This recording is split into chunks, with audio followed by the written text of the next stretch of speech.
damn it, that's not news! What about us?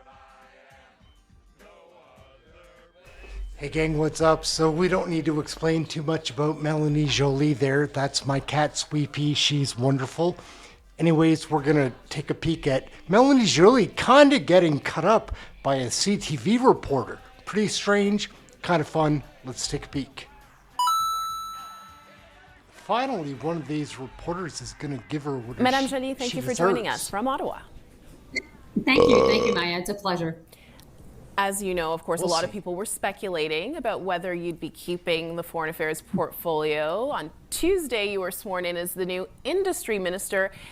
And some commentators have called this a demotion. Others have actually said it's a promotion. So how do you feel about the move? I feel good.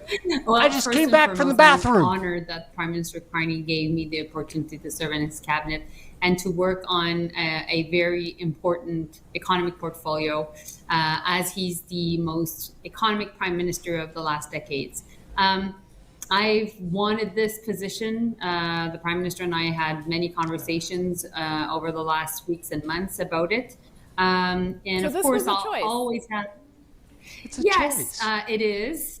It was time for me to come back home and be able to come back to my roots because I'm a former businesswoman and at the same time I used to be the Economic Development Minister.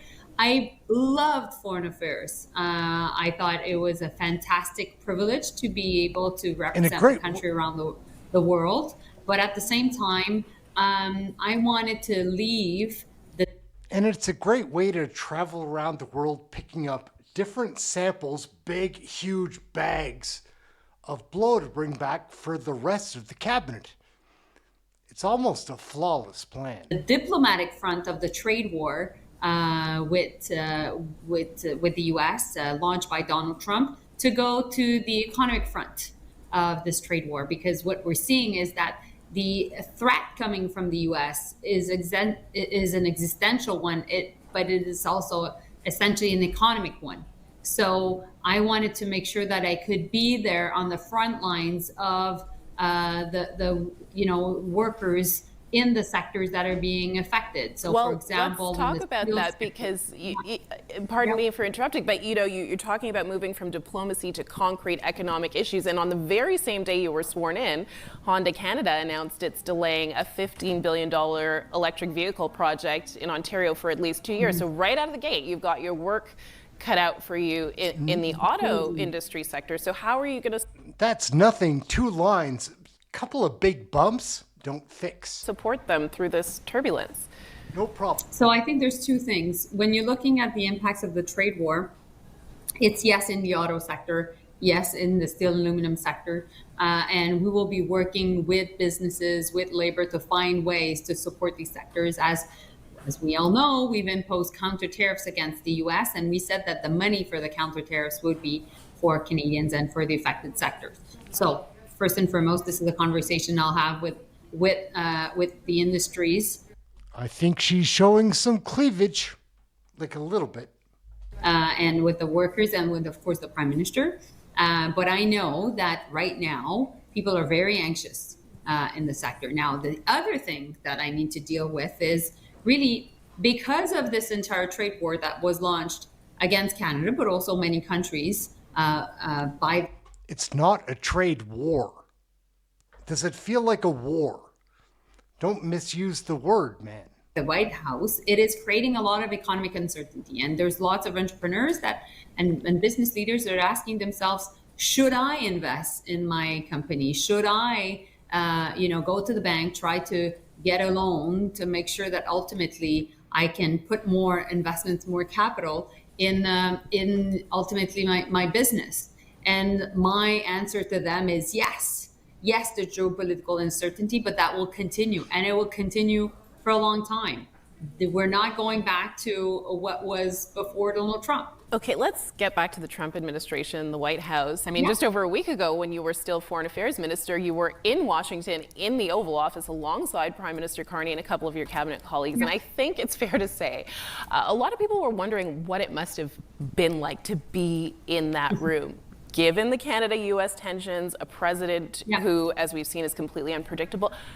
I mean, just Tell us, what was the experience like for you? Was it surreal? Was it bizarre?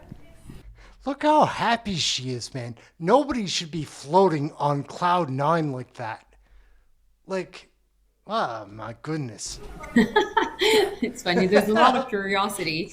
But at the end of the day, it was my second time going into the Oval Office. I was there at the time when President Biden was there. But the meeting with Carney and Trump, I think it's fair to say, was very particular. I'm getting there. I'm getting there. Okay. So, like, this is a little more stiff-handed than you ever see the CBC, CTV reporters dealing with the Liberals. She is asking real questions here. Melanie Joly is laughing it off because she's high as a kite on something. Like, I make jokes here about blow. It's probably Adderall or ketamine or something else, but like, who knows? So President Trump decided that it would go well because he's the one basically that sets the tone. It's his Oval Office, and there are many journalists coming into that room, and journalists, journalists,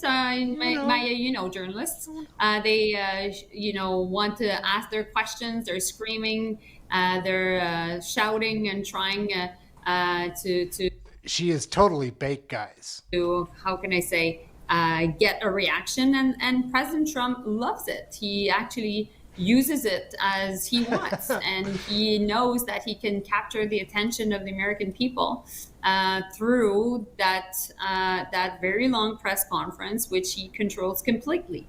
And so I thought Prime Minister Carney handled himself very well, knowing that he was being hosted, he was not hosting, but at the same time, when you think about it, notwithstanding how much President Trump is in our screens on television or on our laptops or our iPhones every single day, what President Trump wants, he wants to make a deal. So they cut her off right here, like no audio. Like, how long does that go on? Probably just long enough for me to stick in this bit of filler, but they published this content and they leave it up. Mark Carney's weird. Like, instead of getting right into the little bald guy, this guy, let's watch him play some softball with Melanie Joly. Hopefully that's what this cabinet is. Hello there, my noble, strong fellow Canadian. If you are watching this film strip, then no doubt Canada is in grave danger. Place now the Prime Minister and his... Watch him play lob ball with Melanie Joly. He loves the Liberals. This guy is such a side pocket. David Cochrane. Like, it's so easy to make fun of this. But he is a disaster, guys. Like, it's a problem. The CBC, which still a lot of people trust, they're an older group, but a lot of people in that group trust them. They like this David Cochrane. He's a scoundrel. Core team get to work on the ambitious agenda he has set while navigating critical trade talks with an unpredictable U.S. president. Melanie Joly was formerly the Minister of Foreign... In a different version of being strung out. See, like, it's a different strain of blow or Adderall or mix of MDMA, like, whatever it is. I don't know. Maybe she's high on mushrooms. Maybe she's just high on life.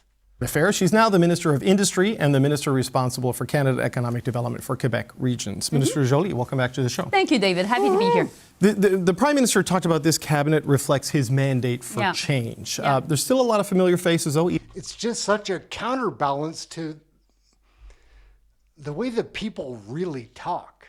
Like, it's so fake. Even if there are new jobs, how will Canadians see change from this cabinet? I think what they're seeing from this Prime Minister is how much he's an economic Prime Minister. Because he's the most economic Prime Minister in the last decades. We know because of his past experience, being the Governor of the Bank of Canada, of the Bank of England, being in the private sector. This is his passion. But it happens not only to be his passion, it's the number one priority of the country. And Canadians have been they've been working hard. We know how much people have had issues paying for groceries. People want to take care of their kids. They want to take care of their parents. And they want a bit of a margin to be able to maneuver at the end of the month. And so affordability is a big issue. And overall, because of the trade war with the US, which I'm convinced you asked me questions about, a lot of people are either losing their jobs or anxious of losing it. And so that's why this change mandate we have is definitely to make sure that we are able to build big things. There's a change in focus. So let's just look at this highlight. It's such a mess. It's David Cochrane. Like, when you look at the headlines that they're posting, that Mark Carney reveals many new seats, many new ministers. It's such bullshit. If you watch politics, you know this. And if you don't, go and watch some of the other people that are independents that are making videos that are probably similar to this, saying, I don't know that. I don't really have a lot of time to watch the other indies, but man, I'm sure that anybody that is just watching realizes there really aren't very many new faces. Anyhow, guys. Oh, yeah. What? I'm going to wrap it up. Aaron, Canadian Looney, like, share, subscribe, get notified. David Cochrane's an asshole. It was fun to watch Melanie Joly get grilled there a little bit, but she was so flung out, so stoned on something. I don't know what it is, but it is something. I know that much. I've been around, and you know the look. That Melanie Joly needs help. Anyhow, guys, we all need help here in Canada. That's a fact. Canadian Looney, like, share, subscribe. Catch you next video. Thank you for watching this one. Catch you in the next one. Oh my God, this Melanie Joly. It's hard to imagine.